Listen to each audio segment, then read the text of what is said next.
জামাত ইসলাম তাদের বাইরের পকেটের টাকা তাদের অংশগ্রহণের ভিত্তিতে আমরা সামান্য সংখ্যক অল্প সংখ্যক উপহার আপনাদের সামনে নিয়ে এসেছি। এটা আসলে অত্যন্ত নগণ্য, কারণ বাংলাদেশ জামাত ইসলামী যদি রাষ্ট্র ক্ষমতায় থাকত আপনারা আজকে এখানে আসা লাগতো না। আপনাদের ধারে ধারে ঘরে গিয়ে দায়িত্বশীলরা আপনাদের কাছে পৌঁছিয়ে দিত।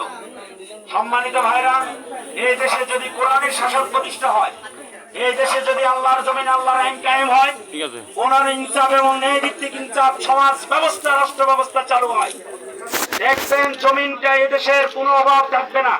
হযরত ওমর রাদিয়াল্লাহু তাআলা যখন রাষ্ট্রের প্রেসিডেন্ট ছিলেন, তিনি বলেছিলেন, আমার শাসন আমলে যদি একজন কুকুর না খেয়ে মরে, আমি ওমরকে কাল আখিরাতে আদালতে জবাবদিহি করতে হবে। বাংলাদেশ জামাত ইসলামী সেই ওমর রাদিয়াল্লাহু তাআলার এই আদর্শকে এবং নবী করিম সাল্লাল্লাহু আলাইহি ওয়াসাল্লামের সেই আদর্শকে বুকে ধারণ করে তারা কাজ করছে। 1941 সালে জামাত ইসলাম প্রতিষ্ঠা লাভ করে 26শে আগস্ট।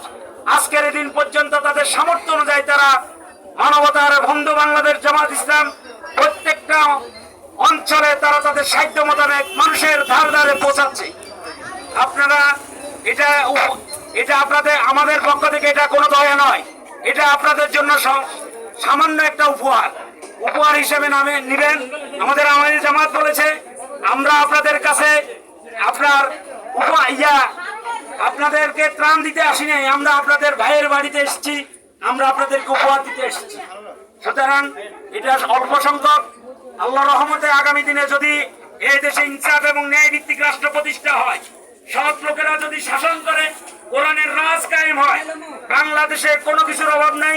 ধনীরা তাদের অর্থ যদি সরকারের ফান্ডে যথাযথভাবে যদি জমা দেয়, বাংলাদেশের সময়ের ব্যবধানে কোন গরিব লোক পাবেন না যে তাকে যে আমাকে কিছুতে সহযোগিতা করে, এরকম লোক পাবেন না। আমরা এরকম একটা রাষ্ট্র চাই।